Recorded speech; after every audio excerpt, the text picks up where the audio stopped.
ठीक है, तो ऋषि को दिया मैंने रिकॉर्डिंग का परमिशन, तो विल राइट दैट। अब देखो इसमें 4 अनपेड इलेक्ट्रॉन थे, तो 4 अनपेड इलेक्ट्रॉन में वी कैन राइट कि भाई इसमें अगर एक ही पेयरिंग करके मुझे दोनों खाली मिलेंगे तो मैग्नेटिक मोमेंट विल बी 2.87, जबकि मुझे इसका हाइब्रिडाइजेशन और इसका ज्योमेट्री बताना है जब वो मैग्नेटिक मोमेंट होगा। तो अगर मैं इसको +3 एज्यूम कर लूं, तो अगर आप +3 एज्यूम करोगे, राइट ना, अगर आप फिर से बोलते हो कि भाई फिर से एक बार रिकॉर्डिंग कर लेते हैं, रिकॉर्डिंग कर रहे हैं, तो फिर ऐसे कर सकते हैं, कोई प्रॉब्लम नहीं है। ये -4 था, ये मुझे गिवन था, ये +2 है, और क्योंकि पोटेशियम तो हाईली ट्रस्टेबल एटम है, ये +2 होता है, तो वी कैन राइट दैट कि भाई इसके लिए तो +2 देना पड़ेगा, ये तो चेंज नहीं कर सकते, ये +2 है। अगर +2 होगा तो मैंने 2 इलेक्ट्रॉन को हटा लिया। भाई +2 लिखोगे क्रोमियम को तो मुझे 2 इलेक्ट्रॉन हटाने पड़ेंगे, बिकॉज इट्स इलेक्ट्रॉनिक कॉन्फ़िगरेशन है 3d5 एंड 4s1, वो क्रोमियम का इलेक्ट्रॉनिक कॉन्फ़िगरेशन है ग्राउंड स्टेट में। अब अगर मैं इसको पेयरिंग करता हूं तो एक ही पेयरिंग हो पाएगा, क्योंकि दोनों खाली हो जाएंगे, फिर उसके बाद पेयरिंग नहीं कर सकता। तो मैं क्या करूंगा, मैं कहूंगा इसमें तो पॉसिबिलिटी नहीं है उतना मैग्नेटिक मोमेंट का। अगर एक ही पेयरिंग करूंगा तो 2 अनपेड रह जाएंगे, 2 अनपेड मतलब 2.87। तो मैं क्या करूं, मैं इसको +1 अज्यूम कर लेता हूं और इसको भी +1। अगर क्रोमियम को +1 लोगे तो क्रोमियम का इलेक्ट्रॉनिक कॉन्फ़िगरेशन क्या होता है, 3d5 4s1 होता है। तो +1 के केस में क्या होगा, जब ये +1 होगा तो मैं क्या करूंगा, +1 के लिए S से इलेक्ट्रॉन को रिमूव कर दूंगा, तो ये खाली हो जाएगा। अब लिगेंड सारे के सारे नाइट्रोजन या कार्बन डोनर है, मतलब देयर स्ट्रॉन्ग लिगेंड। अगर कभी ऐसे होता है ना, जैसे ये डिफरेंट लिगेंड है ना, तो इधर ये सभी वीक लिगेंड है, तो will say that week ligand को लेके हम क्वेश्चन को सॉल्व करेंगे। अगर ये CO होता ऐसे, तो अपन कहते हैं एक स्ट्रॉन्ग और एक स्ट्रॉन्ग है और बाकी वीक है, तो मैं कहता है इसको ना सॉल्व करो, आप वीक लिगेंड लेके सॉल्व कर दो, जो भी आप वीक लिगेंड के लिए डाटा बनाते हो, क्वेश्चन बनाते हो। अगर ये 3 होता और ये भी 3 होता तो क्या करता मैं, तो मैं कहता कि फिर आप स्ट्रॉन्ग के बेसिस पे क्वेश्चन सॉल्व करो। अगर ऐसे होता तो भी आपको स्ट्रॉन्ग के बेसिस पे सॉल्व करना है, और अगर ये ऐसे होता तो आप वीक के बेसिस पे सॉल्व करो नंबर्स, कि अगर ऐसे गिवन है फिर भी हमसे हाइब्रिडाइजेशन पूछा, तो फिर मैं क्या करूं उसमें हाइब्रिडाइजेशन कैलकुलेट करने के लिए, तो आप नंबर चेक कर लो कि स्ट्रॉन्ग लिगेंड का नंबर ज्यादा है या वीक लिगेंड का ज्यादा है। अगर दोनों का इक्वल है तो स्ट्रॉन्ग के बेसिस पे सॉल्व कर देना, अगर वीक का नंबर ज्यादा है तो वीक के बेसिस पे सॉल्व करो, स्ट्रॉन्ग का नंबर ज्यादा है तो स्ट्रॉन्ग के बेसिस पे सॉल्व करो। अपन कहेंगे हमारे पास 5 अनपेड इलेक्ट्रॉन है, तो आप क्या करो, इसका इससे पेयरिंग करोगे, इसका इससे पेयरिंग करोगे, एक अनपेड रह जाएगा, अभी ठीक है। इतना मैग्नेटिक मोमेंट के साथ इसके लिए हम इंफॉर्मेशन बताएंगे।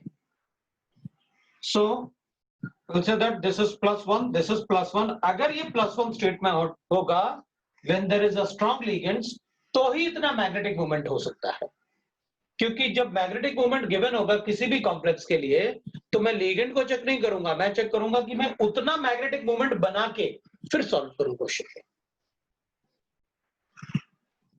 That is how we can solve. अभी अपन क्या करेंगे, इसका हाइब्रिडाइजेशन D2sp3, तो मैं इसको हटा रहा हूं, हाइब्रिडाइजेशन D2sp3, इसका IUPAC name potassium amine, potassium amine tetracyano nitrosonium chromium 1, right, chromium 1।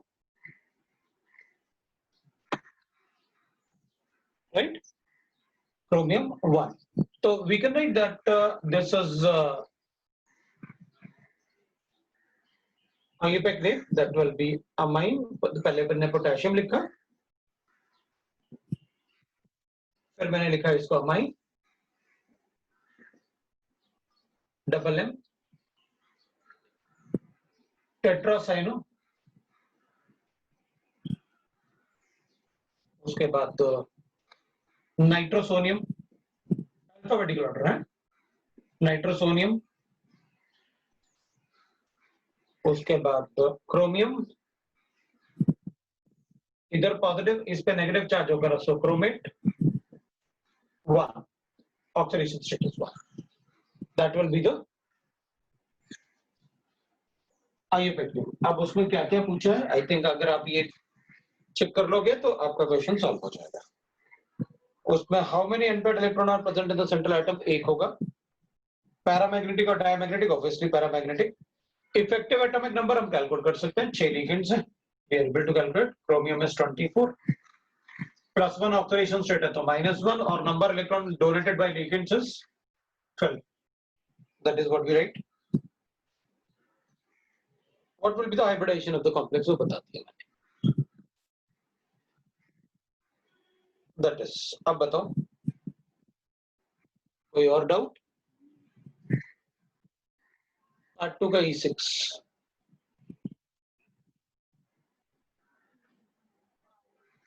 ठीक है, अब अपन पार्ट 2 पे चलते हैं.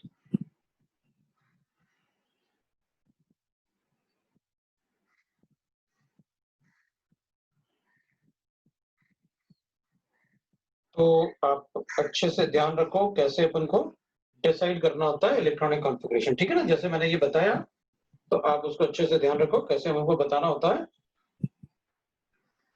Electronic configuration. अब मैं पार्ट 2 का E6 पूछा था, पार्ट 2 का कुछ और भी पूछा था किसी ने.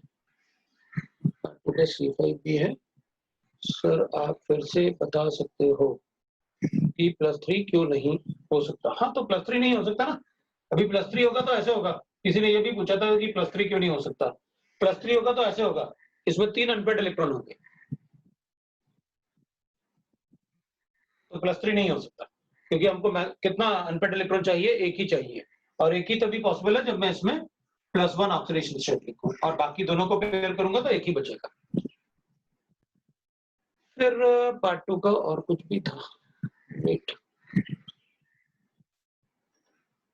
पार्ट 2 का B1 भी था, C3 भी था, C7 भी था. B1 भी है. B1 में मुझे गिवन है,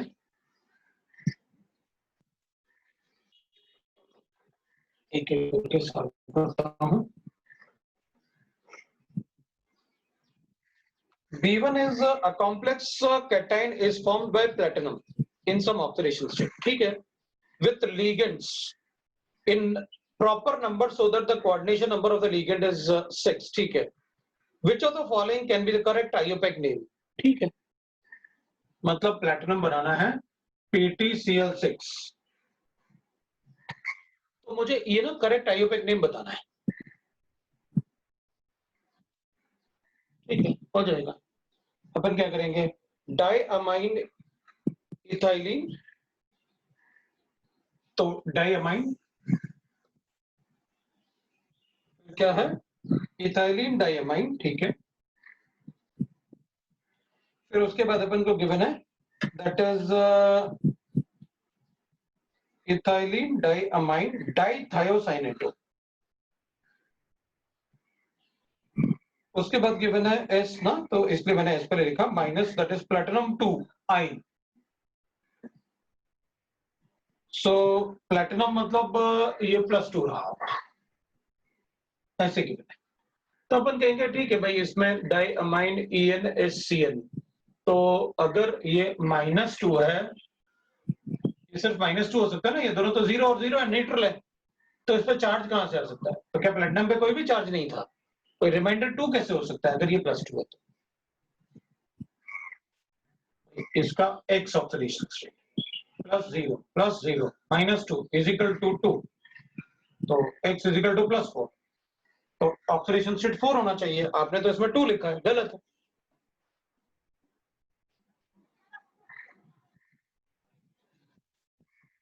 फिर अपन को गिवन है डायअमाइन दो गुण है, ठीक है। दूसरा वाला बनाते हैं, बना लिया भाई।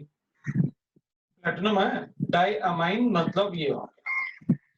फिर अपन को गिवन है इथाइलिन डायअमाइन, अच्छा फिर ये नहीं लिख लिया। फिर गिवन है मुझे डाइथायोसाइनेटो, ओके, डाइथायोसाइनेटो लिख लिया। उसके बाद प्लेटिनेट 4, इसमें ठीक आ रहा है आपको, चार्ज मतलब +4 है, मतलब पता है ये -2 है ना, तो ये +2 लिख लेंगे अपन रिमाइंडर, बिकॉज वो लिखा हुआ है। और आयन, आयन अपन ने लिखा। अब अपन कहेंगे हाँ, उसमें पॉजिटिव चार्ज है ना आयन, क्योंकि ये -2 होगा, ये +4 होगा, तो पॉजिटिव चार्ज बचेगा ना, हाँ बचेगा। तो फिर इसका नाम क्या होना चाहिए? ईएम होना चाहिए, क्योंकि अगर पॉजिटिव चार्ज होगा तो name of the metal EM होगा, तो गलत हो गया, क्योंकि आपने इसमें क्या लिखा है? प्लेटिनेट। प्लेटिनेट तो ये तब होता है जब ये -2 +2, इधर रिमाइंडर पे क्या बचता? Minus charge. तो माइनस चार्ज बचता तो अपन प्लेटिनेट लिखते हैं। अभी तो क्या बच रहा है अपने पास? प्लस, क्योंकि इन दोनों से क्या बच रहा है अपने पास? +2 ना, तो ये प्लेटिनम लिखना पड़ेगा आपको। जैसे यहाँ पर क्या हो रहा था, यहाँ पर आपने यही तो लिखा था -2, और इसका क्या लिखो, ये दोनों रिमाइंडर आपको +2 बच रहा है, तो +4 आएगा। अगर इसको मतलब अपन एक्स का वैल्यू कैलकुलेट करेंगे, और आपने नेम में ब्रैकेट में कितना चार्ज दिया हुआ है? +2, वो तो गलत हो गया। दूसरा देखते हैं डायअमाइन, अब फिर से वही लिख रहे हैं तो अपन इसी को देखते हैं। डायअमाइन इथाइलिन डायअमाइन डाइथायोसाइनेटो एस, ठीक है, एस पहले लिखा अपन ने मेटल की तरफ, 4 आयन, ये सही है क्योंकि उसमें प्लेटिनम लिखा हुआ है, क्योंकि +2 चार्ज आएगा तो इसका नाम प्लेटिनम होना चाहिए। लास्ट वाला देखते हैं अपन, डायअमाइन बिस, मतलब ये भी ट्वाइस हो जाएगा। अगर ये ट्वाइस हो जाएगा तो फिर कोऑर्डिनेशन नंबर 8 हो जाएगा। इससे 2, इससे 1 से 2 होता है, तभी तो अपन कोऑर्डिनेशन नंबर इसमें 6 ले रहे थे। तो यहाँ पर इससे 1 से 2 होता है, तो 2 से 4 हो गया, +2 6 हो गया, +8 हो गया, कोऑर्डिनेशन नंबर गलत हो गया। अगर इसको 20 लिखोगे तो वो गलत है, राइट? तो आंसर इज सी। अब अपन चेक करेंगे बी, C3 एंड C7 और E7, C3 C7 E7, C3 C7, पहले C3 बता देता हूं। B3 भी पूछा है किसी ने, पहले अपन B3 कर लेते हैं। C3 C7 E7, B3 भी है और C5 भी है, C5 के बाद E6 भी है। ठीक है, पहले मैं B3 करता हूं। तो formula of the complex tris ethylene diamine, हाँ तो ट्रिस लिखोगे तो मैं 3 इथाइलिन डायमाइन लिख लूंगा। इथाइलिन डायमाइन कोबाल्ट 3, तो कोबाल्ट लिखा मैंने, उस पे 3 है, तो ठीक है। और फिर लिखा है कोबाल्ट 3 सल्फेट, मतलब this is +3 charge. So tris ethylene diamine cobalt 3 sulphate, okay, मुझे सल्फेट लिखना है। अब अपन क्या करेंगे, इस पे चार्ज कितना है? +3, मतलब इस पे ये न्यूट्रल होता है तो इसका चार्ज +3 है, जबकि इसका चार्ज -2 है। अब बताओ, अगर आपके पास कैटाइन ऐसे होता और एनाइन ऐसे होता तो कैसे लिखते आप उसका फॉर्मूला? बता सकते हैं ना अपन इसका फॉर्मूला कैसे लिखेंगे? लिखो। तो इसको ट्वाइस कर लो और सल्फेट को थ्राइस कर दो, यू गॉट द आंसर। ये क्लास में बताया है, क्योंकि अपन ऐसे कुछ कंपाउंड्स पढ़े ना, जब अपन ने ऑक्सीडेशन स्टेट कैलकुलेट किया कि Fe4 FeCN6, ऐसा क्यों किया? क्योंकि इस पर +3 चार्ज था और इस पर -4 चार्ज था। और पहले भी एक बोरॉन वाला क्वेश्चन किसी ने पूछा मुझसे, बोरॉन वाला क्वेश्चन किसी ने पूछा था मुझसे ऐसे बेरियम लास्ट क्लास में, और BF4 नेगेटिव -1, तो इसको कैसे लिखेंगे formula? It is like this. तो ये तो फॉर्मूला फॉर्मेशन है कैटाइन और एनाइन से, बस अपन को पता होना चाहिए कि कैटाइन क्या है, एनाइन क्या है ना, तो वो तो अपन बना देंगे, कोई डाउट नहीं भाई। तो क्लियर हो गया आपको क्या करना है, तो दैट इज C3। अभी अपन एक बार C5 भी चेक कर लेते हैं, बिकॉज C5 भी पूछा है। तो नो दिस इज B3 ना, अभी अपन को C3 भी बताना है, ठीक है। C3 देखो, a compound is made by using cobalt 3 nitrate and potassium nitrate, ये cobalt 3 nitrate हो गया and potassium nitrate, this is added in the ratio of 1:3, ठीक है भाई, 1:3 का रेशियो। तो aqueous solution the compound shows 4 particle per molecule, यहाँ पर जो कॉम्प्लेक्स बनेगा ना उससे 4 पार्टिकल बनने चाहिए, ठीक है, बना देता हूँ। K3 हो गया, कोबाल्ट NO3 होल 6, मतलब भाई जब इसको पानी में डालोगे तो 4 पोटेशियम बनेंगे, एक कोऑर्डिनेशन शेयर बनेगा, 4 पार्टिकल बन जाएंगे।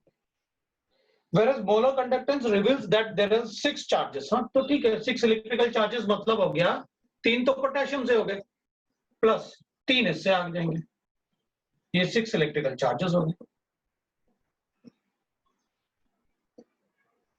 ये लो भाई हो गया 6 इलेक्ट्रिकल चार्जेस। तो फॉर्मूला बताओ, बता दिए। फिर C5 भी पूछा था, which of the following will have maximum molar conductance, maximum charge देख लो, जिसपे चार्ज ज्यादा होगा उसके नंबर ऑफ आयन ज्यादा होंगे और ज्यादा उसका इलेक्ट्रिकल कंडक्टेंस होगा, ये तो मैंने आपको बताया था वर्नर थ्योरी में, राइट। तो इसमें आंसर अपन चेक कर लेते हैं। पहला वाला क्या है, इसमें 4 चार्जेस होंगे, दूसरे वाले में एक भी नहीं होगा, मतलब यू कैन चेक दैट ना, ए वाले ऑप्शन में अपन को ऐसे लिखा है, that is cobalt NH3 whole 6 Cl3, इसमें तो 4 आयन्स बनेंगे, obviously but will say that more number of ions more conductance, electrical conductance, ठीक है ना। तो इसका इलेक्ट्रिकल कंडक्टेंस और इसका इलेक्ट्रिकल कंडक्टेंस ऑलमोस्ट एक जैसा होगा, लेकिन अगर आप ऐसे लिखोगे तो मैं कहूंगा इससे 3 आयन्स आएंगे, 2 Cl और 1 ही है, तो इसका इलेक्ट्रिकल कंडक्टेंस कम होगा इससे, क्योंकि इसमें 4 आयन्स आएंगे, इसमें 3 आएंगे, तो इसका इलेक्ट्रिकल कंडक्टेंस ज्यादा होगा इससे, ठीक है। C5 C7 भी है। Which of the following complexes will be dehydrated to the relative maximum extent by concentrated H2SO4? हाँ तो we know that concentrated H2SO4 से जिसमें वाटर गिवन होगा, तो वाटर हटाना है हमको, तो जो भी जिस कॉम्प्लेक्सेस में बाहर ना वाटर मॉलिक्यूल होगा, इसके बाहर वाटर मॉलिक्यूल जो होगा that can be dehydrated by H2SO4. H2SO4 is a dehydrating agent, पढ़ा ना आपने Ostwald Volcker method, calcium anhydrous CaCl2 की जगह H2SO4। तो देख लेते हैं किसमें वाटर मॉलिक्यूल ज्यादा है, that will be the answer for us, ठीक है भाई। C7 में ज्यादा नंबर ऑफ वाटर मॉलिक्यूल किसमें है, complexes will be dehydrated to the minimum extent पूछा है, मतलब सबसे कम वाटर मॉलिक्यूल, मैक्सिमम पूछते तो B बता देते, मिनिमम पूछा है तो A बता देंगे, खत्म। मिनिमम होगा तो उससे भी कम एक और है, C वाले में तो है ही नहीं, तो वो तो होगा ही नहीं डिहाइड्रेट, कोई भी आंसर हो जाएगा अपने, बिकॉज उसमें तो वाटर मॉलिक्यूल हट ही नहीं सकता, जो बाहर होगा कोऑर्डिनेशन स्फीयर के वही वाटर मॉलिक्यूल डिहाइड्रेट हो सकता है, सारा वाटर मॉलिक्यूल डिहाइड्रेट नहीं हो सकता। तो जितने ज्यादा वाटर मॉलिक्यूल कोऑर्डिनेशन स्फीयर से बाहर होंगे उतना ही ज्यादा उसका डिहाइड्रेशन। नेक्स्ट डी भी पूछा है, D1 में हमको गिवन है that is the complex in which has no d electrons in the central atom is MnO4। कोई आपको पता था Mn का इलेक्ट्रॉनिक कॉन्फ़िगरेशन 3d5 4s2, तो अगर Mn+7 होगा तो क्या करोगे, एक भी अनपेड इलेक्ट्रॉन नहीं, और इसका कलर भी होगा MnO4 का, मैंने आपको लास्ट क्लास में बताया, it is purple colour due to ligand metal charge transfer, last class में ही पढ़ा अपन। सो इसमें +7 होगा तो एक भी अनपेड इलेक्ट्रॉन नहीं होगा फिर तो इसमें, क्योंकि वैलेंस इलेक्ट्रॉन जितने से सारे हटा दिए आपने, उसके अलावा कोई और ऑप्शन होगा ही नहीं फिर जिसमें डी इलेक्ट्रॉन नहीं होंगे, क्योंकि कोबाल्ट +3 के बने पर कोबाल्ट +3 का मतलब है 3d6, there is 4 unpaired electron, तो कोबाल्ट+3 का मतलब है 3d6, तो 5 ऑर्बिटल होंगे, तो 5 ऑर्बिटल में अपन ऐसे पेयर करेंगे इलेक्ट्रॉन्स, 6 इलेक्ट्रॉन लिखने हैं अपन को, ये लो भाई लिख लिया, कितने 4 अनपेयर्ड इलेक्ट्रॉन है। FeCN6 3 नेगेटिव मतलब Fe+3 3d5 4s2 3d6 होता है उसमें, तो Fe+3 का मतलब 5 अनपेयर्ड इलेक्ट्रॉन Fe+3, तो Fe होता है कितना, दैट इज 3d6 4s2 +3 होगा तो ऐसे लिखना पड़ेगा अपन को,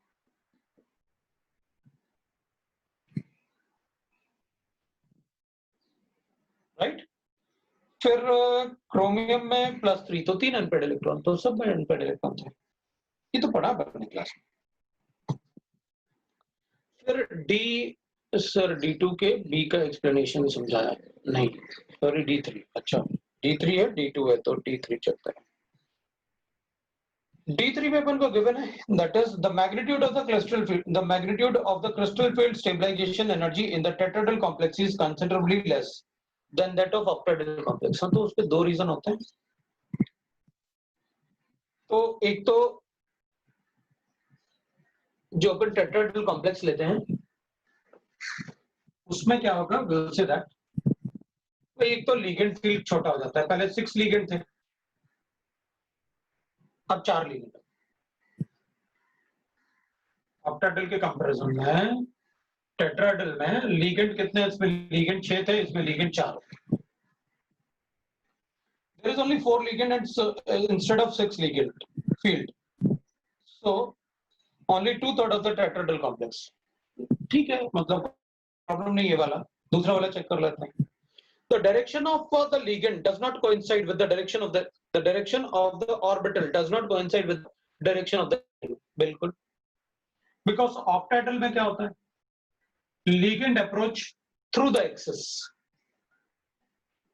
ligand approach through the axis, through axis, और ये ligand approach between the axis, और बिटवीन द एक्सेस होंगे तो फिर एक्सेस लिगेंड जब अप्रोच कर रहे होंगे तो वो एक्सेस जो ऑर्बिटल में डी ऑर्बिटल जो होंगे उनके एक्सेस पे नहीं आता है, बिटवीन द एक्सेस से लिगेंड अप्रोच करते हैं तो रिपल्शन कम हो जाए, तो जितना रिपल्शन मतलब जितना स्प्लिटिंग होना चाहिए उसकी वजह उससे रिपल्शन काफी कम हो जाएगा, इसलिए डेल्टा टी जो होता है वो कितना लिखा अपन ने 4/9 times of delta not, that is delta octahedral. So the direction of orbitals does not coincide between से जाता है ना tetrahedral में, coincide with the direction of the ligand, ठीक है, this reduces the crystal field stabilization energy और उसकी वजह से repulsion नहीं होता है ligand और d orbital electron में, जिसकी वजह से crystal field stabilization energy कम हो जाएगी, तो वो भी करेक्ट है, एक तो नंबर ऑफ लिगेंड कम हो गए, दूसरा फील्ड भी कम हो गया, रिपल्शन भी कम हो गया, क्योंकि ये इधर से अप्रोच करेंगे, इससे अप्रोच करते हैं तो रिपल्शन ज्यादा होता है। फिर अपना है डी के बाद ई पे आ गया मैं, E7 E6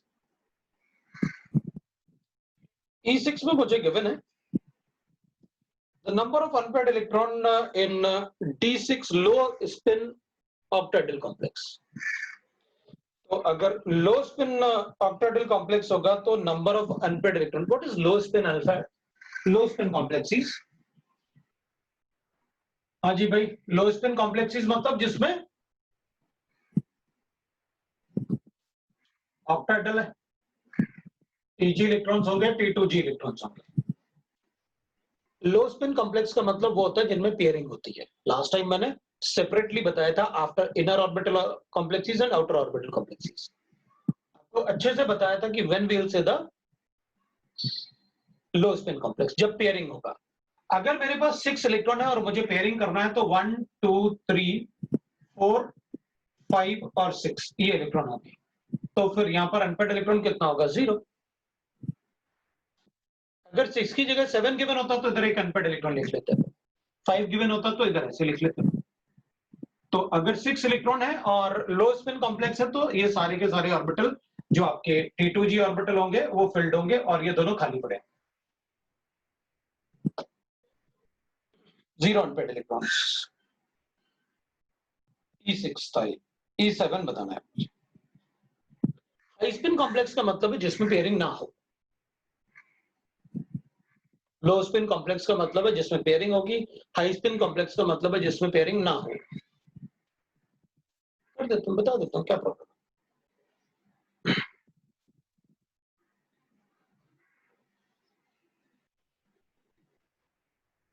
So we'll write that. मैं हाई स्पिन कॉम्प्लेक्स है, कोबाल्ट के लिए लिखते हैं, कोबाल्ट 3+ है। कोबाल्ट NH3 है, होल 6 है, 3+ है। कोबाल्ट जो होता है +3 है इसमें, तो will write that 3D 7 4s2 होता है, तो 2 ये हटा दूंगा, एक ये, तो 6 हो जाएगा। हाइब्रिडाइजेशन इज sp3, तो इसमें D2sp3। तो this is not a high, क्योंकि इसमें तो पेयरिंग होगा, तो हाई इस पे ये तो लो स्पिन कॉम्प्लेक्स है। अभी मुझे पेयरिंग करके दिखाना है, क्योंकि आपको ऐसे पता है D6 का मतलब you are going to write like this. और आपको अच्छे से पता है, मैं बार बार बोलता हूं, कोबाल्ट के सारे +3 वाले कॉम्प्लेक्स इनर ऑर्बिटल कॉम्प्लेक्स है। मैं ऐसे लिखता तब भी मैं ये लिखता क्योंकि ये जनरलाइज स्टेटमेंट है। कोबाल्ट के सारे +3 वाले कॉम्प्लेक्स इनर ऑर्बिटल कॉम्प्लेक्स बनाते हैं। ये D2sp3 तब भी होता है, एक्सेप्ट यही एक कोबाल्ट का +3 वाला कॉम्प्लेक्स है जो sp3d2 है। बाकी सबके सब कोबाल्ट के +3 वाले कॉम्प्लेक्स, मैंने पहले भी बताया आपको, ज्यादा एक्सेप्शन नहीं पूछेंगे वो, ध्यान रखना। लेकिन ये एक्सेप्शन नहीं है, ये जनरलाइज स्टेटमेंट है कि कोबाल्ट के +3 वाले सारे के सारे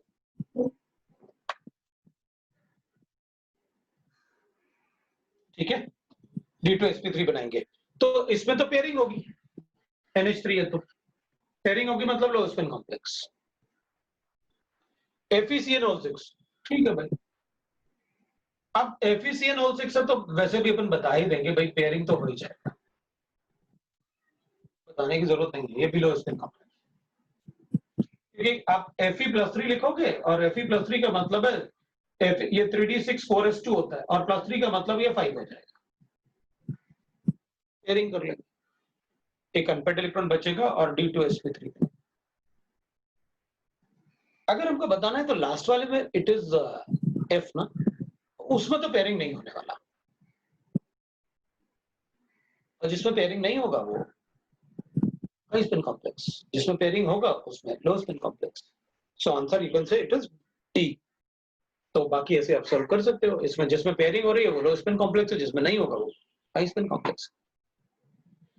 नेक्स्ट E6 हो गया आपका। ई में और कुछ पूछना है आपको?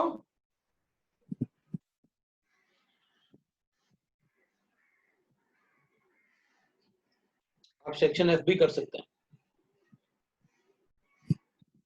नेक्स्ट टाइम के लिए आप सेक्शन F कर सकते हैं। फिर मैंने कुछ एक्सरसाइज 2 भी दिया होगा,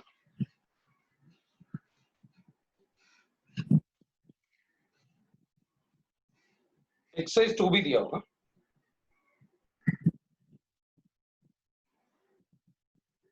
मैंने आपको एक्सरसाइज 2 भी दिया होगा।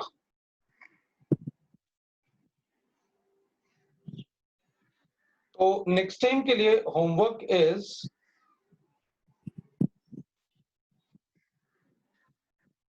एक्सरसाइज 2 का part 1।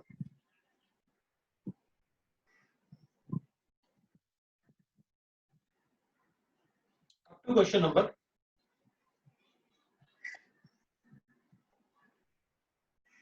9, part 2।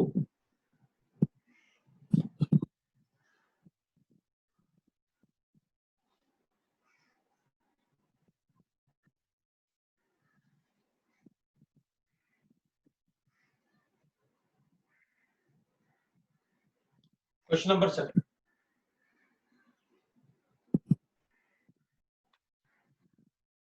and part 3.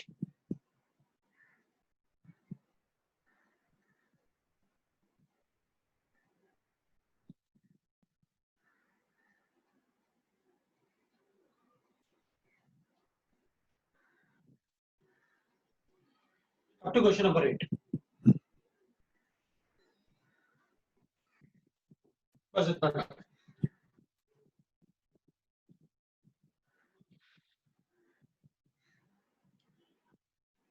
Exercise 2 का पार्ट 1 वैसे मैंने दिया था आपको।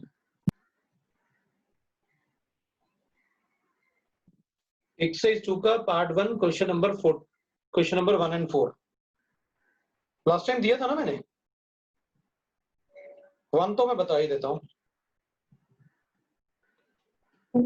तो ये बाकी आप नेक्स्ट टाइम सॉल्व कर लेना, वैसे मैंने दिया था, मुझे याद है अच्छे से।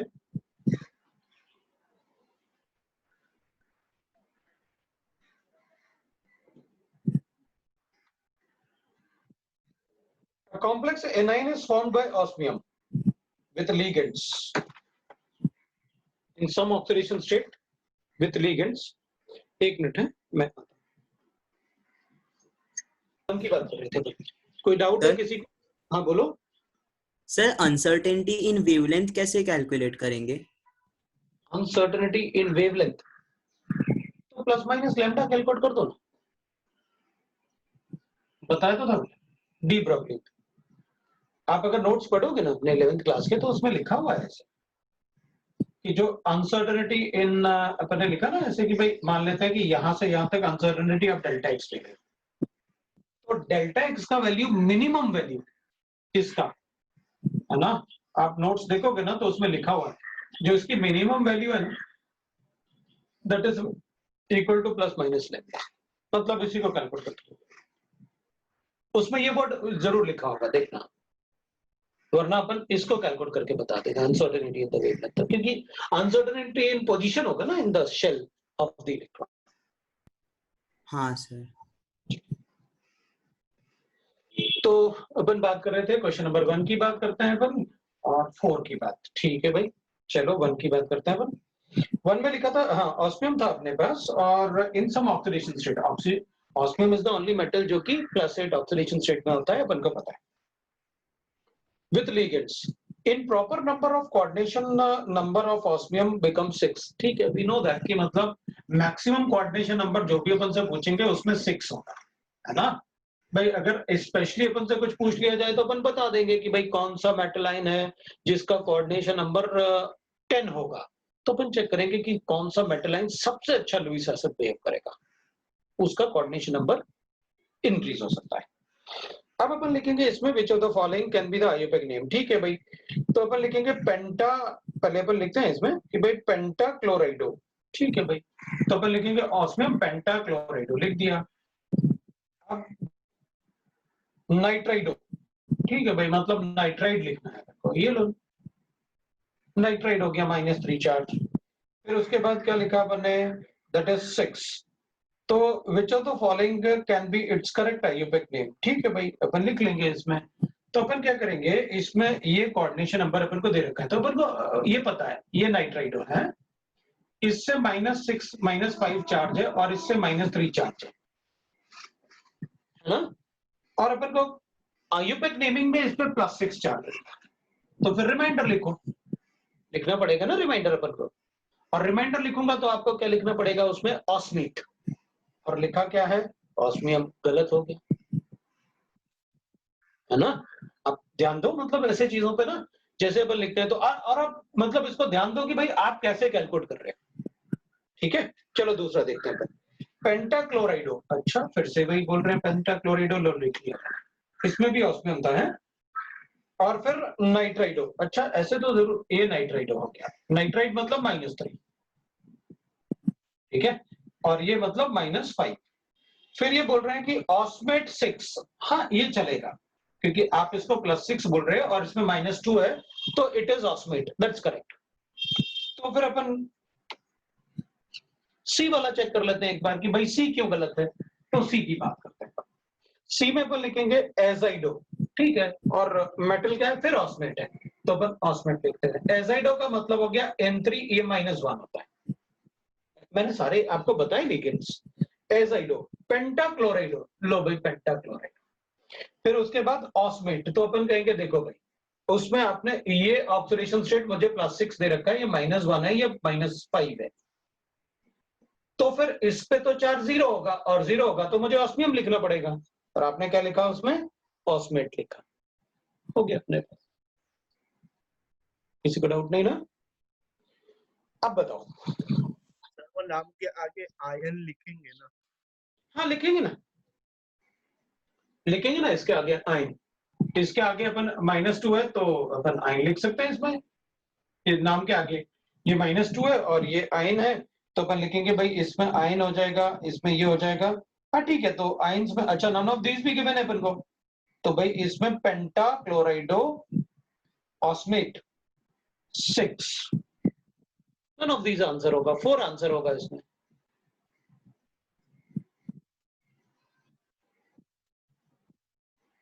Question number 4। अब क्वेश्चन नंबर 4 में अपन कहेंगे which of the following is correct. तो the oxidation state of iron and sodium nitroprusside, ठीक है भाई,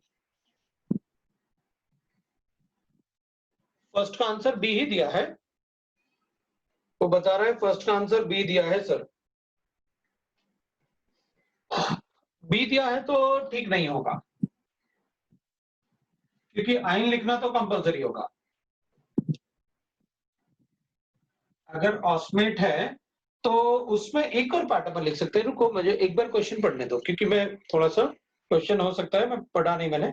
a complex ion A9 is formed by this with ligands, ठीक है, coordination number of osmium become this, which of the following will be this, ठीक है, तो उसने कहा a complex ion is formed, उसने बोला है कॉम्प्लेक्स एनाइन इज फॉर्म्ड, हाँ तो ठीक है, एनाइन ऊपर लिखा तो है, उनको एनाइनिक कॉम्प्लेक्स कुछ लिखने थे इसमें, बाकी ठीक है कोई प्रॉब्लम नहीं, बी वाला सही है। आयन अपन को तब लिखा होता जब वो कहता विच of the following is the correct IUPAC name, तो आयन लिखना कंपलसरी था, वो तो ऊपर लिख के बता रहा है कि a complex A9 is formed, मतलब यहाँ एनाइन नेगेटिव चार्ज है, कितना है वो अपन को नहीं पता, बट देयर इज, तो वो एनाइन तो पहले से बता रहा है कि भाई वो एनाइन है, तो ऊपर लिखा है कि a complex ion is formed, तो कौन सा आयन बताओ, कौन सा आयुपेक नेम सही है, so that's why it is correct, B is correct, कोई प्रॉब्लम नहीं। हाँ एनाइन नहीं लिखा होता क्वेश्चन में तो वो गलत होता, अपन फिर उसको डी बताते, मैं भी डी बोलता उसको, तो वो थोड़ा सा अपन ने देख लिया। चलो दूसरा मुझे गिवन है कि भाई अगर मेरे पास क्वेश्चन नंबर 4 में the oxidation state of iron in sodium nitroprusside, ठीक है, कई बार तो हम तो एग्जाम में क्वेश्चन ही पूछ लेते हैं which is the correct formula of sodium nitroprusside, sodium nitroprusside is this is the correct formula of sodium nitroprusside, ठीक है, ये वायलेट कलर कॉम्प्लेक्स होता है और बड़ा इंपॉर्टेंट होता है, क्योंकि ये सल्फाइड, सल्फर के टेस्ट में यही काम आता है, सोडियम नाइट्रोप्रोसाइड, ये खुद येलो सॉल्यूशन होता है लेकिन वायलेट कलर कॉम्प्लेक्स फॉर्म करता है सल्फर के साथ। So the oxidation state of iron in this is +3 given है ना अपन को, हाँ ठीक है, तो इसमें जब ये सल्फर के साथ रिएक्ट करता है ना, ऐसे रिएक्ट करता है Na2S, तो सल्फर का टेस्ट देता है ऐसे, Na4FeCN6 बनाएगा ये खुद येलो कलर सोल्यूशन होता है, सोल्यूशन है, और बाकी आगे अपन पढ़ेंगे पीपीटी और सोल्यूशन दोनों पे ध्यान देना पड़ेगा अपन को, तो ये बनाएगा NOS, तो ये होता है sodium nitroprusside, this is sodium thionitroprusside, ये वायलेट कॉम्प्लेक्स। और एक तो अपन से पूछते हैं कि भाई इसका फॉर्मूला बता दो क्या होगा, दूसरा पूछते हैं कि अगर ये इसमें +1 होता है, जब ये इससे रिएक्ट करेगा तो सल्फर का -2 चार्ज होगा ना, जो इसके साथ रिएक्ट करेगा, NO के साथ कॉम्प्लेक्स बनाएगा ना, तो -2 +1 ये ओवरऑल चार्ज इसमें -1 हो जाएगा, तो इसमें अगर ये +1 होगा, ये -5 होगा और इधर अपन को +2 देना है टोटल, ये -5 है, तो ये दोनों मिला के क्या हो गया +3, तो इसको कितना करना पड़ेगा अपन को +2। ये सल्फर के साथ रिएक्शन है, sodium nitroprusside is a very important compound. ये जो सोल्यूशन होता है, ये उसका फॉर्मूला है, इसमें NO+ होता है, और जब इसके साथ रिएक्ट करेंगे तो हमसे एग्जाम में कई बार पूछा है कि NOS पे जो प्लस चार्ज होता है वो किस में कन्वर्ट हो जाएगा। तो ये अपने पास हो जाएगा -1 -5, this will be -4, so this will be minus, that is +2। तो कितना हो जाएगा 6 होना चाहिए +4, ये सोडियम से, ये अपना answer. So that is the first sentence. Second sentence मुझे given है, that is silver ammonium complex is a linear shape, obviously जिसमें दो ही, भाई सिल्वर में अगर अपन लिखेंगे अमोनियम कॉम्प्लेक्स तो लीनियर शेप ही होगा। हाइब्रिडाइजेशन इज, इसमें दो ही तो बनेंगे, सिल्वर का कॉम्प्लेक्स एक इधर बनेगा और एक इधर बनेगा, sp hybridised, is linear shape. That is correct. FeOH whole twice, that is D2sp3, no weak ligand है तो D2sp3 कैसे होगा?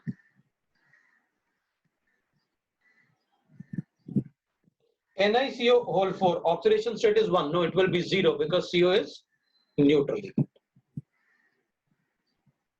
ये आपका क्वेश्चन नंबर 4 था। अब आप बता दो अगर कोई डाउट है आपको तो।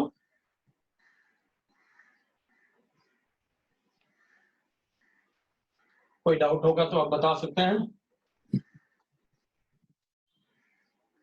ठीक है। कोई डाउट नहीं? क्वेश्चन नंबर, बोलो सर वो सॉलिड स्टेट में एक डाउट था। बोलो। सर वो आपने कल बताया था वो फ्रैंकल डिफेक्ट में डाइलेक्ट्रिक कांस्टेंट को कैसे अफेक्ट करता है, वो थोड़ा सा बढ़ेगा, नेग्लिजिबली बढ़ेगा लेकिन बढ़ेगा। वो क्यों होता है आप बता सकते हो? वो मेरा मिस हो गया था बीच में। फिर आपके पास ऐसे है Na पॉजिटिव, ऐसे कैटायन नहीं लिख देता हूं मैं यहाँ पर A B ऐसे है मेरे पास, ऐसे इन सबके इलेक्ट्रॉन्स जो एक्सचेंज होते हैं ना, ये अपना इलेक्ट्रॉन इसको देगा, ये अपना इलेक्ट्रॉन इसको देगा, तो ये इलेक्ट्रॉन का मूवमेंट होगा, यहाँ से इलेक्ट्रॉन के मूवमेंट्स होते हैं, ठीक है। अभी ये इलेक्ट्रॉन के अगर मूवमेंट्स होंगे लाइक दिस, तो जितना ज्यादा मेटल आयन होगा उतना मूवमेंट, क्योंकि ये इसको अट्रैक्ट करेगा इलेक्ट्रॉन को, तो ये जब इसको अट्रैक्ट करेगा तो इधर मूव नहीं कर पाएगा, क्योंकि इधर नेगेटिव चार्ज आया, इधर पॉजिटिव चार्ज आया, इधर नेगेटिव चार्ज आया, इधर पॉजिटिव चार्ज आया। अब ये जब इसके पास नेगेटिव चार्ज होगा तो इसको इजीली नहीं देगा इलेक्ट्रॉन, तो मूवमेंट थोड़ा कम हो जाएगा। अगर ये कैटायन जो है थोड़ा सा डिस्प्लेस हो जाए अपनी जगह से,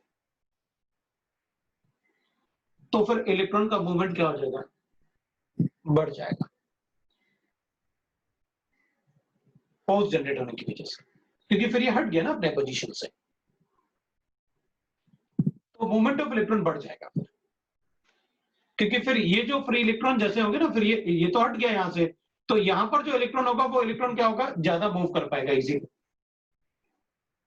इसलिए अपन कहते हैं कि इलेक्ट्रिकल कंडक्टिविटी बढ़ेगी उसकी, डाइलेक्ट्रिक कांस्टेंट बढ़ेगा। डाइलेक्ट्रिक कांस्टेंट और कंडक्टिविटी रिलेटेड है डायरेक्टली? हाँ, मतलब ऐसे बोलते हैं अपन कि भाई अगर चार्जेस एक साथ आ जाए तो रिपल्शन बढ़ जाता है, रिपल्शन बढ़ेगा तो मूवमेंट बढ़ जाएगा। ओके सर, है ना।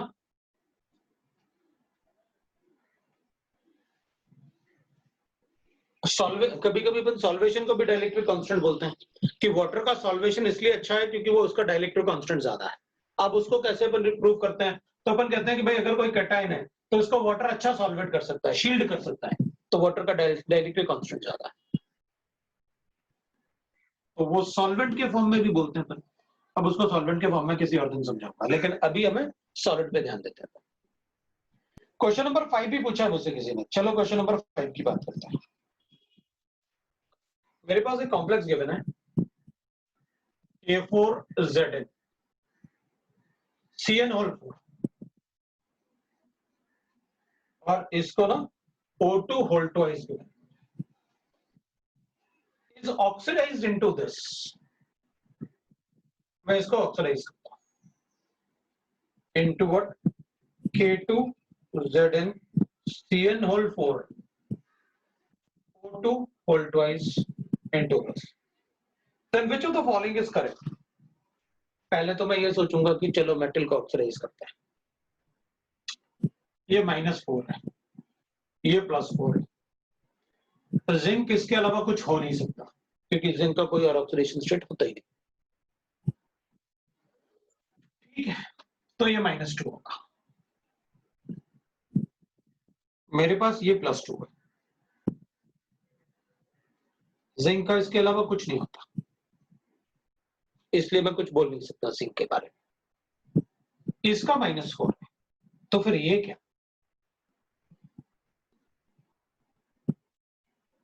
इसके लिए क्या करेंगे फिर? तो फिर अपन कहेंगे इससे +2 है, इससे भी +2 होगा, इससे -4 होगा, तो फिर इसका क्या करें?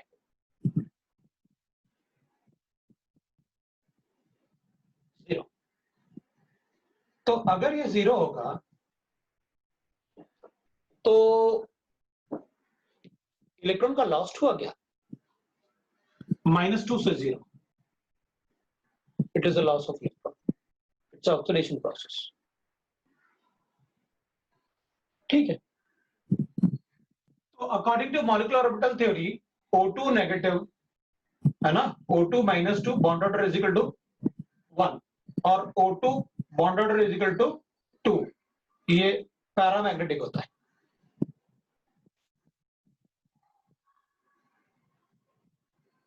मतलब क्वेश्चन बनाया भी है तो देखो जिंक से बनाया, उसका उसके अलावा कुछ होता ही नहीं।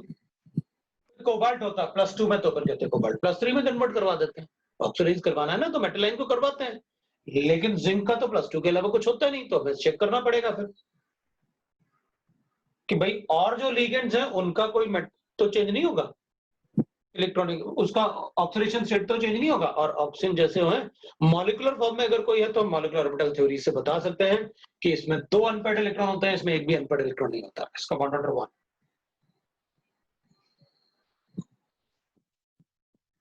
चलो चेक करते हैं what are the options given to us. Zinc oxidise to zinc तो ऑक्सीडाइज हो ही नहीं सकता।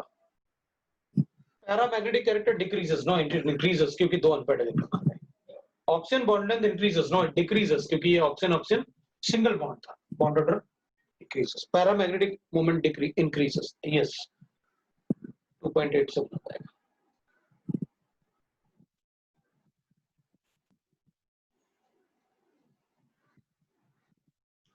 अब बताओ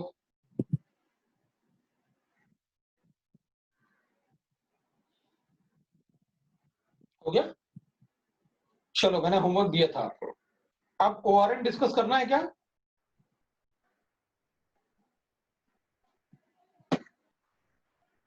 ये थोड़ी देर पढ़ लेते हैं, चलो थोड़ी देर पढ़ते हैं क्योंकि ORM will not be in the test. Solid state will be the test and the test will be of mean spectrum. तो ठीक है, विल थोड़ा पढ़ते हैं फिर अपन नेक्स्ट क्लास में, फिर हम थोड़ा और डाउट डिस्कस करते हैं। तो थोड़ा पढ़ते हैं, कोऑर्डिनेशन कंपाउंड पढ़ रहे थे अपन, उसी को कंटिन्यू करते हैं। नेक्स्ट टाइम मैंने आपको होमवर्क दे रखा है नेक्स्ट क्लास के लिए, तो अभी अपन पढ़ते हैं।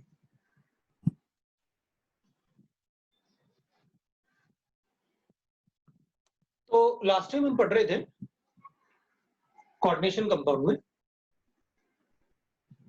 Now we have to discuss that isomerism part.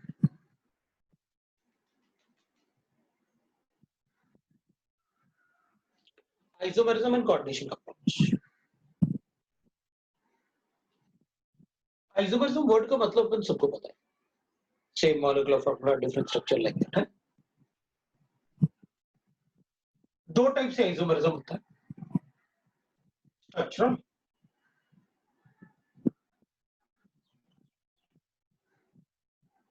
And stereo.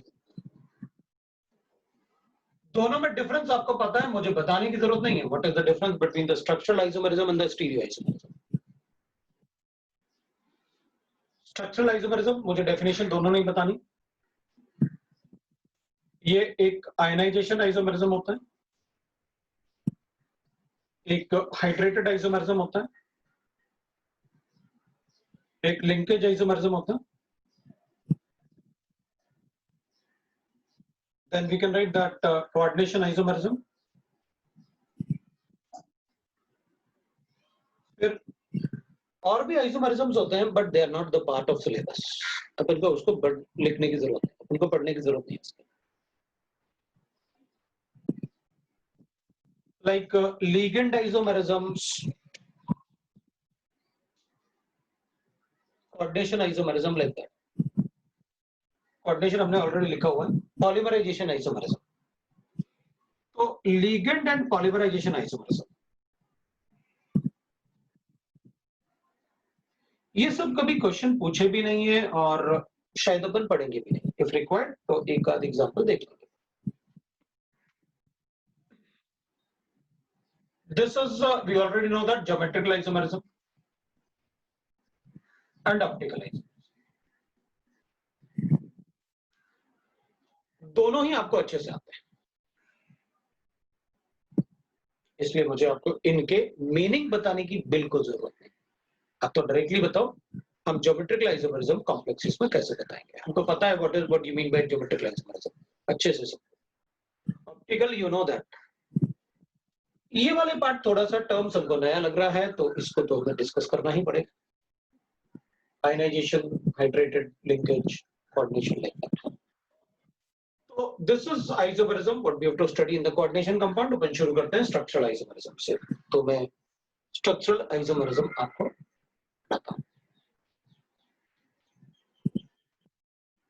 We'll start with structural isomerism.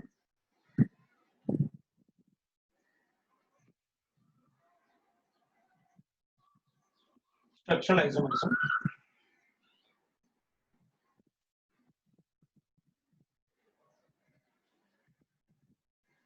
Structural isomerism में I'm not going to write the definition. Bonds will break, we know that. There will be a breaking of bond in structural isomerism. The different structures, no, by breaking the sigma bonds. Here we'll write that structural isomerism के लिए first we'll write that is ionization isomerism.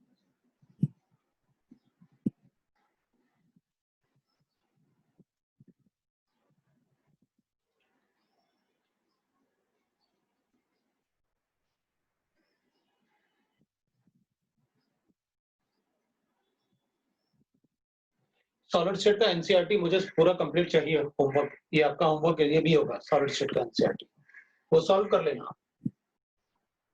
इसको discuss करूंगा जैसे हमने solutions के लिए discuss किया।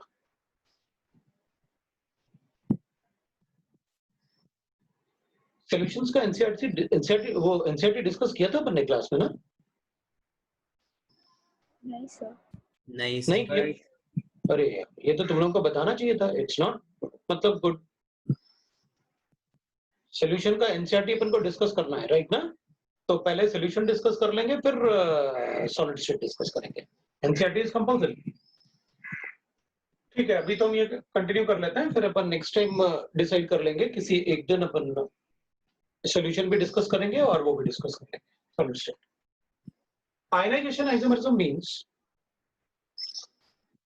the complex gives different types when dissolved in water. When dissolved in water. Yeah, we'll say that on dissociation, it is one and the same thing. कि जब हम किसी दो आइसोमर्स गिवन होंगे और दोनों अलग अलग आइंस देंगे on this solution with water, then will say that it is ionisation isomers. So we'll write that suppose it was given to me example. मेरे पास गिवन है, एक एग्जांपल ले लेता हूं, CrH2O Br Cl2 and I'll write that is ये H2O को मुझे ऐसे लिख लेना चाहिए, that is we can write like this is 5, this is Cl2 and the other isomer will be CrH2O whole 5, that is ClBr and we'll write that is write like this, that is मैं Cl2 को अंदर ले जाऊंगा, Br को बाहर ले आऊंगा, तो मुझे इसको थोड़ा सा ऐसे करना चाहिए, इट विल बी इजी। तो इसको 4 कर लेता हूं और इसको मैं लिख लेता हूं, दैट इज Br एक Cl अंदर लेके आया और इधर Cl बाहर, इधर भी Br बाहर। जब इसको वाटर में डिसॉल्व करूंगा तो Cl नेगेटिव आयन आएगा, इसको वाटर में डिसॉल्व करूंगा तो Br नेगेटिव आयन आएगा। Different ions are formed, then it is ionisation isomer. ये अपन ऐसे भी लिख सकते हैं, दोनों को अलग अलग मतलब, तो अपन कहेंगे ठीक है, they are different isomers, how you can prove that? React with AgNO3, AgCl का white PPT, react with this isomer with AgNO3, you'll get that AgBr का pale yellow PPT, pale yellow PPT, proof हो गया। हम दोनों को ionization isomer तभी कहेंगे जब वो एक ही रिएजेंट के साथ अपन को अलग अलग या अलग अलग रिएजेंट के साथ भी आपको अगर टेस्ट अलग अलग कलर्स आते हैं या अलग अलग मतलब अपन को रिएक्शन देता है, तभी अपन बताएंगे कि वो आयनाइजेशन आइसोमर है। I will not right like this, ऐसे नहीं कहूंगा कि दिस इज आयनाइजेशन आइसोमर। मैंने आपसे कहा कोबाल्ट है, NH3 है और सपोज करते हैं 5 है, एक Cl अंदर लिखते हैं, या इसको मैं ऐसे कर देता हूं तो आपको और अच्छे से समझ में आ जाएगा मैंने ऐसे क्यों किया था। मैंने इसको ऐसे लिखा और मैंने आपसे कहा कि कोबाल्ट है, H2 है, इसको 4 लिखता हूं, Cl2 2 अंदर लिख लिए, तो coordination number will remain same है, कोऑर्डिनेशन नंबर नेवर चेंजेस, इसलिए मैंने उसको Br2 का नंबर चेंज किया था, क्योंकि कोऑर्डिनेशन नंबर कभी चेंज नहीं होना चाहिए। तो यहां भी Cl हो गया, अब फिर कहेंगे एक Cl और डॉट H2O, ठीक है, ये दोनों आयनाइजेशन आइसोमर है क्या? मना कर दूंगा। तो ये 2 Cl देगा, ये 1 Cl देगा, है तो डिफरेंस नहीं, लेकिन दोनों ही Cl देगा ना, नंबर से नहीं कहूंगा आयनाइजेशन आइसोमर। मुझे क्या चाहिए? ये Cl देगा तो वो दूसरा कोई आयन्स देना चाहिए, तब बोलूंगा आयनाइजेशन। ऐसे नहीं होगा कि ये 2 Cl देगा, ये 1 Cl देगा, हो गया आयनाइजेशन आइसोमर, या इससे 3 आयन्स आएंगे, इससे 2 ही आयन्स आएंगे, एक Cl और एक ionisation isomer. No, it is not ionisation. Ionisation मतलब ये अलग आयन देगा और ये अलग आयन देगा, then it is ionisation. Now we can write another example, एक और लिख लेते हैं आयनाइजेशन आइसोमरिज्म के लिए। उनसे पूछा कि भाई बताओ ये आयनाइजेशन आइसोमर है क्या? क्रोमियम लिखा, NH3 लिखा, Br लिख लेते हैं।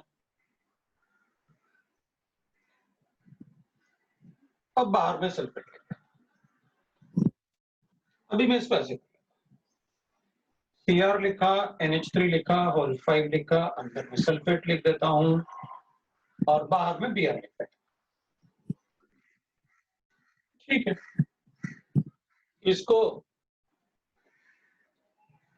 BaCl2 से रिएक्ट करूंगा, BaSO4 का वाइट PPT, और इसको अब ये भी आपने लिखा है AgNO3 से रिएक्ट कर दो, या PbNO3 से रिएक्ट करोगे तब भी ब्रोमाइड का वाइट PPT आ जाएगा। तो we can write that AgNO3 से रिएक्ट करो तो विल राइट दैट ये पेल येलो PPT देगा। ये AgNO3 से रिएक्ट करेंगे तो अपन कहेंगे ये सिल्वर सल्फेट का वाइट PPT देता, सिल्वर नाइट्रेट से भी रिएक्ट करेगा। वो सारे टेस्ट जो है ना रिएजेंट्स के क्वालिटेटिव एनालिसिस में बताऊंगा मैं आपको, बहुत सारी पार्ट बताऊंगा वहां पर। अभी लेकिन थोड़ा थोड़ा आप इनपुट रखो कि भाई कौन सा आयन क्या बनाएगा। पेल येलो PPT ये बन जाएगा। That is how we can write that ionization isomer. Ionization isomerism means molecular formula is same, but they will give different ions when dissolved in water. Water में dissolve करोगे तो it will give Cl negative ion, that will give Br negative ion. So they are different isomers. और test भी लगा के बताएंगे कि देखो ये टेस्ट, इनका टेस्ट अलग अलग आ रहा है. Molecular formula is same. So this is ionization isomer. But I have told you that number से नहीं होगा कि एक 2 Cl देता है, एक 3 Cl देता है. No, that is not ionization isomer. I'll write that. The other compound is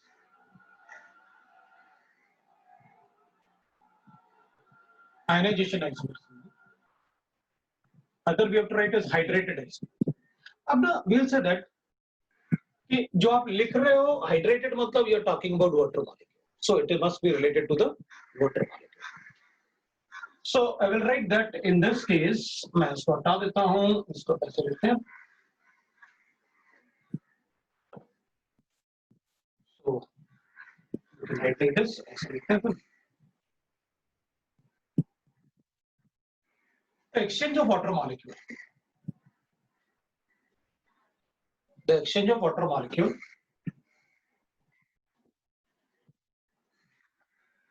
from the coordination sphere. Coordination sphere is hydrated isomer. इसको अपन हाइड्रेटेड आइसोमर से बोलते हैं. तो ठीक है, बता देते हैं भाई कैसे बताना है अपन को हाइड्रेटेड आइसोमरिज्म, एक्सचेंज ऑफ. तो अब ऐसे ना अपन को ऐसे भी दे सकते हैं. लो भाई मेरे पास ना COCl3 गिवन है डॉट 6H2O. लो ऐसे गिवन है, दिस इज द कंपाउंड. इसके आइसोमर्स लिखो, लिख देंगे. कोबाल्ट होगा. कोऑर्डिनेशन नंबर विल बी, अगर यहां पर ना मेटल के अलावा आपने एनाइन या न्यूट्रल मॉलिक्यूल 6 या उससे ज्यादा है तो हमेशा कोऑर्डिनेशन नंबर 6 बनाना कॉम्प्लेक्स का कंपलसरी है. मैंने आपको बताया most of the complex exist in coordination number 6, तो वो कंपलसरी होगा आपको बताना. तो what I will do, I will write like this, that is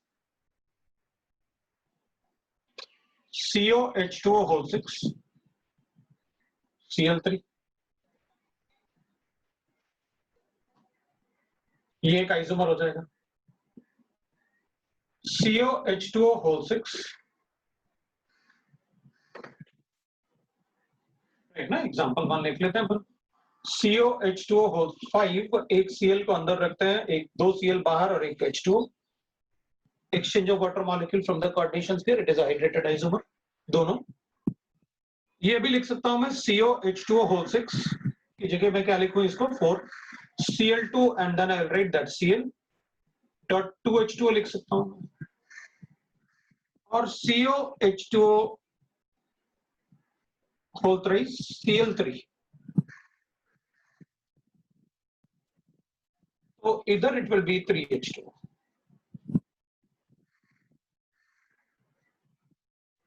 ये थोड़ा मुश्किल होता है एग्जिस्ट करना, बट स्ट्रांगली एसिडिक सॉल्यूशन में एग्जिस्ट करेगा तो कर बताएंगे अपन कि फिर ये इसका हाइड्रेटेड आइसोमर है. बट मुश्किल क्यों होगा, इस पे +3 चार्ज है, इस पे +2 चार्ज है, इस पे अपन +3 चार्ज लिखेंगे, इस पे +2 चार्ज लिखेंगे, इस पे +1 चार्ज लिखेंगे, तो इसमें वाटर के अट्रैक्ट करने की टेंडेंसी होगी. हाइड्रेटेड आयंस, मेटल आयन, अगर कैटायन पे चार्ज ज्यादा है तो वाटर अट्रैक्ट करने की टेंडेंसी ज्यादा होती है. This complete is we are considering as a cation. तो अपन क्या बोल रहे हैं, अपन बोल रहे हैं कि भाई देखो इधर ना पॉजिटिव चार्ज है इस पे, तो वाटर को अट्रैक्ट करेगा, हाइड्रेशन होगा उसका. इस पे तो चार्ज ही नहीं है तो हाइड्रेशन क्यों लिखे. जैसे अपन बोलते हैं ना भाई नियॉन रिएक्ट करेगा क्या वाटर से, अपन करेंगे ये थोड़ी वाटर को क्यों अट्रैक्ट करेगा. ये सोडियम आयन अट्रैक्ट करेगा, आयन होगा तो वाटर को अट्रैक्ट करेगा. कैटायन है तो वाटर के लोन पेयर को, और एनाइन है तो वाटर के हाइड्रोजन को. अभी इसमें तो दोनों में से कुछ भी नहीं, ना कैटायन है ना एनाइन है, तो फिर ये थोड़ा मुश्किल होता है. स्ट्रांगली एसिडिक सॉल्यूशन में एग्जिस्ट करता है, लेकिन अगर अपन से पूछेंगे एग्जिस्ट करेगा, हाँ करेगा. These are the isomers, hydrated isomers. ये इसका हाइड्रेटेड आइसोमर, ये इसका हाइड्रेटेड आइसोमर, ये इसका hydrated isomer, because different number of water molecules among these between the coordination sphere and the outer part, that is ionizable part. तो अगर मैं ऐसे लिखता हूं तो we'll write that another example. ऐसे लिख लेते हैं अपन. I'm having suppose chromium H2O लिख लेता हूं मैं, और यहाँ पर 6 लिखता हूं, यहाँ पर मैं Br लिखता हूं, यहाँ पर 5 लिखता हूं, और वहां पर Br लिख लेता हूं मैं, और यहाँ पर Cl2 लिख लेता हूं. तो मैं कहूंगा अगर मैं ऐसे लिखूं तो इसको मैंने लिखा that is CrH2O, or I can write here this is CrH2O whole, मैं इसको कर लेता हूं 4 Cl2 and Br dot H2O. क्या बोलेंगे अपन? Hydrated as well as ionizable, दोनों ही हो जाएंगे फिर. So this will be hydrated as well as ionization isomerism. तो एक ही कॉम्प्लेक्स में अलग अलग आइसोमेरिज्म भी हो सकते हैं. क्यों नहीं हो सकते? हमने पढ़ा है ना, ज्योमेट्रिकल है, ऑप्टिकल भी है. लिखा ना अपन, सिस होगा तो मीजो होगा, ट्रांस होगा तो डीएल काउंट करेंगे. क्यों नहीं हो सकता? तो विल राइट दैट ये हाइड्रेटेड भी है and ionization isomerism.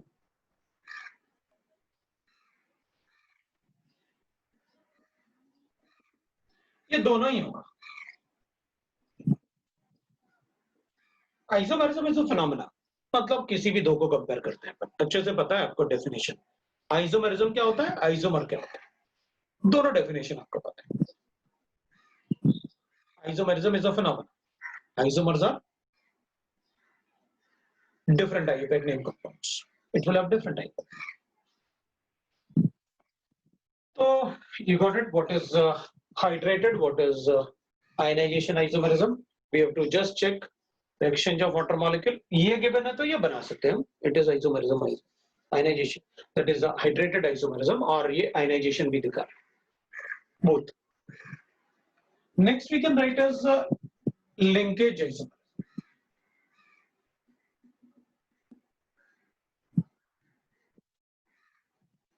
So I will write that for linkage isomerism. To show this isomerism, it is shown when ambident ligands are present. Ambident ligand is when ambident ligand is right. तो जब ambident ligand present होगा तब ये show करेंगे. तो ठीक है, we can write that when the ambident ligand is present तभी हम शो कर सकते हैं linkage isomerism. The exchange of linkage atom. The exchange of atom linked to the metal line.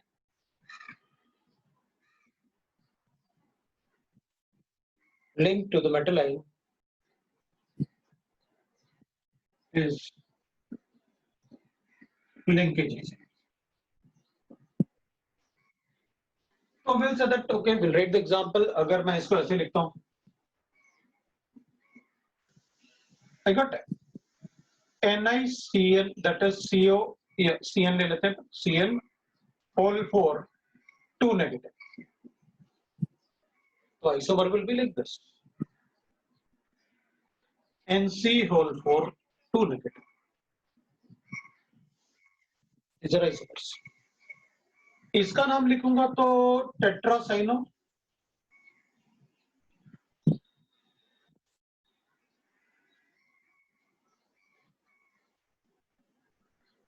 Negative charge ना, निकलेट 2I, और इसको लिखूंगा तो it will be N nickelate 2I.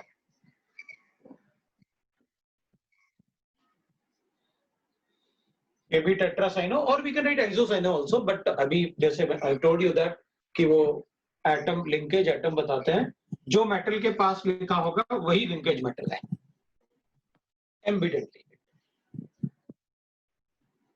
Next we can write as, suppose I was given like this, FeH2O whole 5 NO2, right?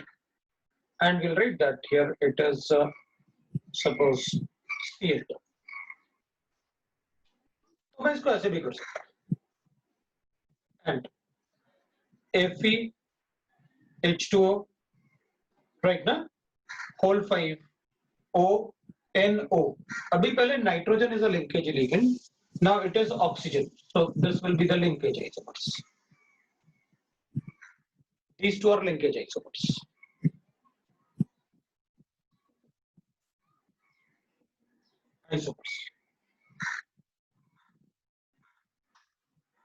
So if I write like this, then what will happen? FeH2O whole 5 NO2 Cl2. And if I write like this, FeH2O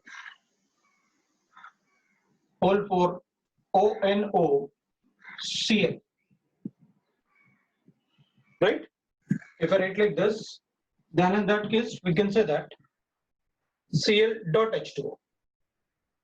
Then we'll write that linkage and hydrated. And hydrated.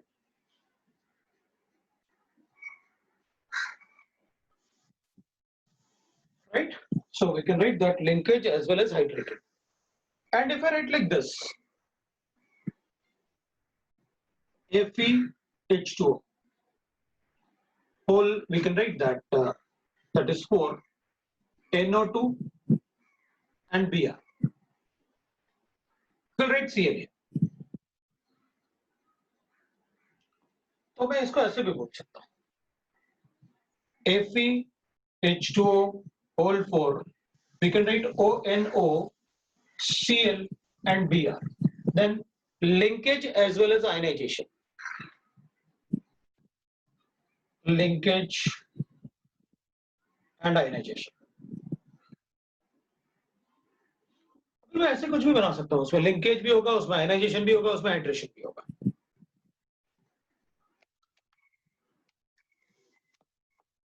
Linkage as well as ionisation, तो वैसे भी बना सकते.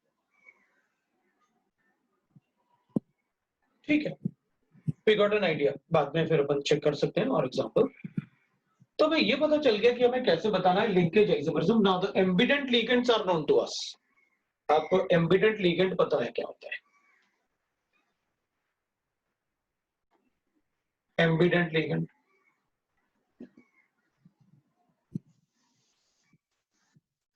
Ambient ligand वो होते हैं जिनमें एक से ज्यादा डोनर साइट होगा.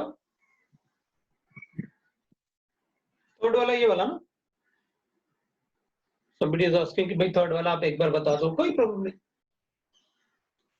थर्ड वाले में अपन को क्या गिवन है? वाटर मॉलिक्यूल गिवन है 5 और Cl गिवन है. तो अपन ने क्या किया, इसको ONO लिखा, मतलब इसमें अब ऑक्सीजन अटैच्ड होगा आयरन में, इससे नाइट्रोजन अटैच था आयरन से, इसमें ऑक्सीजन अटैच्ड है आयरन से. अभी क्या होगा, हमने एक Cl को अंदर लिखा और एक H2O को बाहर, एक Cl को अंदर लिखा और एक H2O को बाहर. तो H2O अगर एक्सचेंज होगा, अगर H2O एक्सचेंज होगा तो it will B hydrated isomerism. और अगर इसमें Cl देगा, अच्छा इसमें Cl होगा तो लिंकेज, ये लिंकेज हो गया. और हाइड्रेटेड इसलिए क्योंकि एक H2O बाहर आया. अगर कोऑर्डिनेशन स्फीयर से H2O को बाहर लेके आओगे तो it will B hydrated isomerism. मैंने लिखा हाइड्रेटेड क्योंकि H2O कोऑर्डिनेशन स्फीयर से एक्सचेंज हुआ. और NO2 को आपने ONO लिखा तो it will be the right ना. सबको समझ में आया? तो we are able to write that.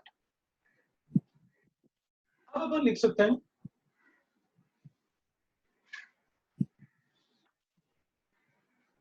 मैं बता रहा था आपको कुछ एम्बिडेंट लिगेंड के बारे में, ठीक है ना.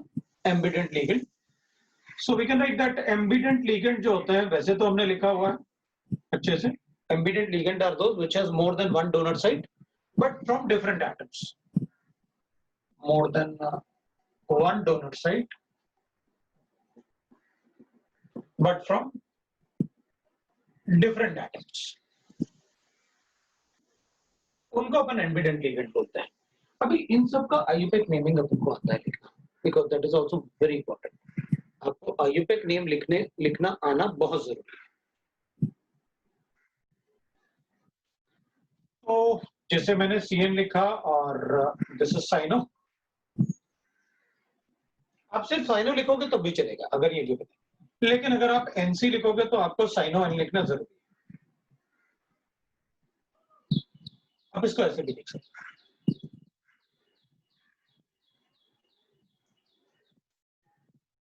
OCN साइन एटम और NCS NCO that is cynato N. Similarly, we write the SCN.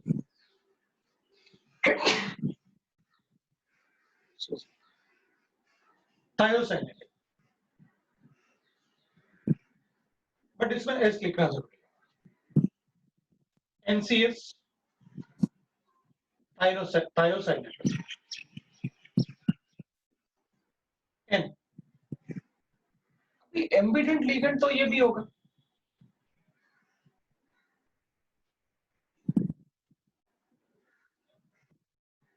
तो इसमें क्या करेंगे?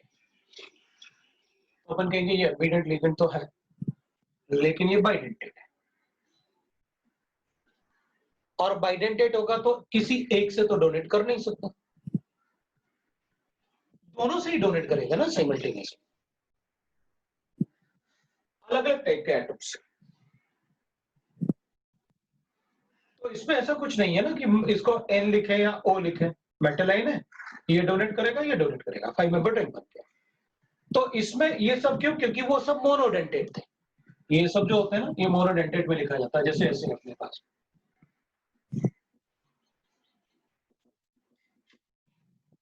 इसमें क्या हुआ? कॉन्जुगेशन. क्या बन गया कॉन्जुगेशन बन के?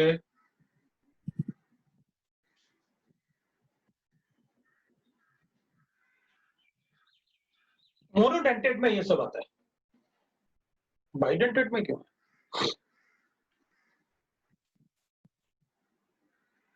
मोनोडेंटेट में आएगा. If you given like this तो लिखना पड़ेगा.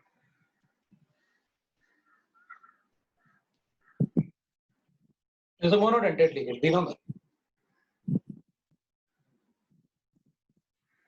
हाइड्रोक्सी है, इधर मैंने हाइड्रोक्सी OH, तो वो बताना पड़ेगा मोनोडेंटेट के लिए. बाइडेंटेट में it is forming a cyclic ring, तब आपको बताने की जरूरत नहीं है कि किस एटम से, बिकॉज जितना भी अपने एटम लिखा होगा they either they are directly attached और they are all are monodentate ligands, उसी में बताना होता है. That is about the ambident. Now we can write that coordination isomers.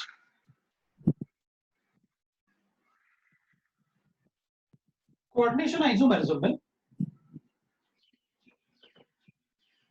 coordination isomerism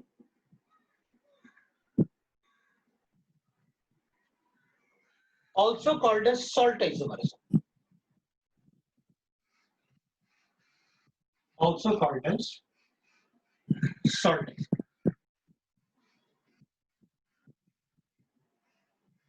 What is it called? Salt isomerism. So what I will say, there will be two coordinations here.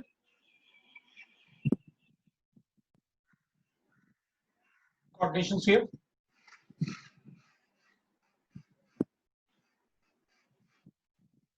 वहां पर दो coordinations clear होंगे.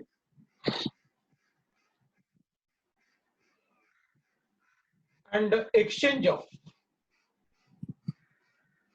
ligands और metal line, या तो आप exchange of ligand करो या फिर एक्सचेंज ऑफ मेटल लाइन करो.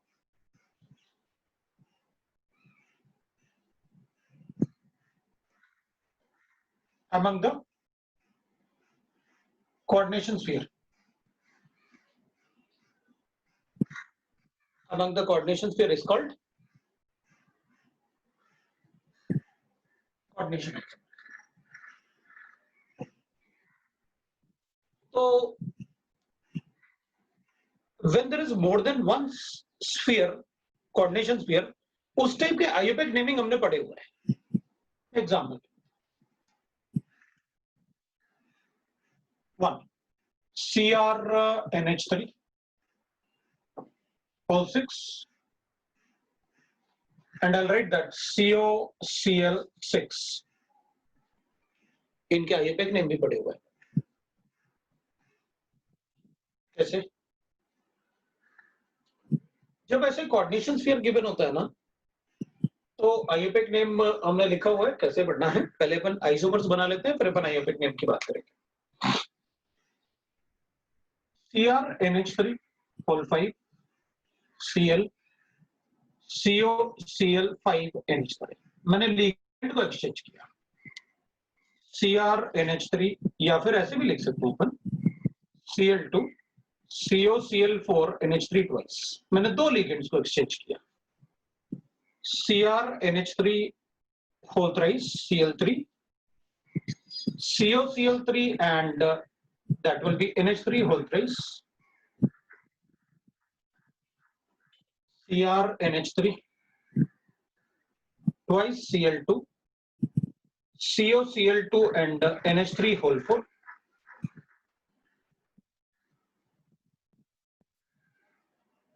Then I can write that CrNH3 Cl5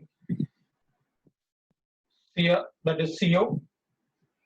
Cl will write that it is and NH3 whole 5. And last we can write CrCl6 and CONH3 whole 6. Last वाला और first वाला तो it is like that कि आपने metal ion को exchange कर दिया. It is like that कि आपने मेटल आयन को एक्सचेंज कर दिया. Now when you written that IUPAC naming, तो हमने क्या सीखा कि आप ना दोनों में टोटल नेगेटिव चार्ज चेक कर लो कितना है. Cl की वजह से 6 होगा, तो मेटल आयन को आप पॉजिटिव चार्ज दे दो.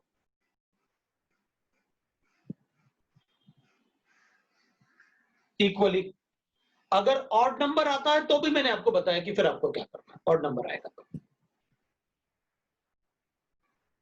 तो अगर इस पर +3 होगा और टोटल स्फीयर के अंदर चार्ज नेगेटिव -6 है, तो इस पे रिमाइंडर -3 होगा और इस पे रिमाइंडर +3 होगा बिकॉज ये 0 होता है. अमोनिया 0 होता है ऑक्सीडेशन स्टेट. अमोनिया का it is a neutral ligand, उसका चार्ज 0 होगा और Cl का -1 होता है. एक Cl तो -6 होगा. अगर -6 टोटल चार्ज है तो +6 भी टोटल चार्ज होगा. दोनों मेटल को आप इक्वली चार्ज डिस्ट्रीब्यूट कर दो. अगर इक्वली चार्ज डिस्ट्रीब्यूट करोगे तो इस स्फीयर के अंदर इस पे +3 चार्ज और टोटल नेगेटिव चार्ज -6 है, तो रिमाइंडर -3 लिखना होगा. इस पे +3 चार्ज है और इसकी वजह से 0 है, तो इसका जो रिमाइंडर बचेगा वो +3 होगा. ये +3 है, ये -3. अगर वैसे ही मैं इसमें कैलकुलेट करूंगा तो मैं कहूंगा ये +2 है और ये -2 है. ये -1 है, ये +1 है.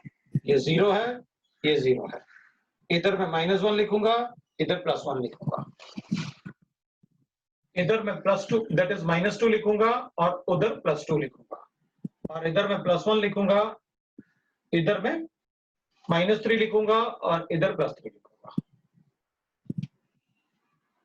ये चार्ज कैलकुलेट करने में किसी को डाउट है क्या?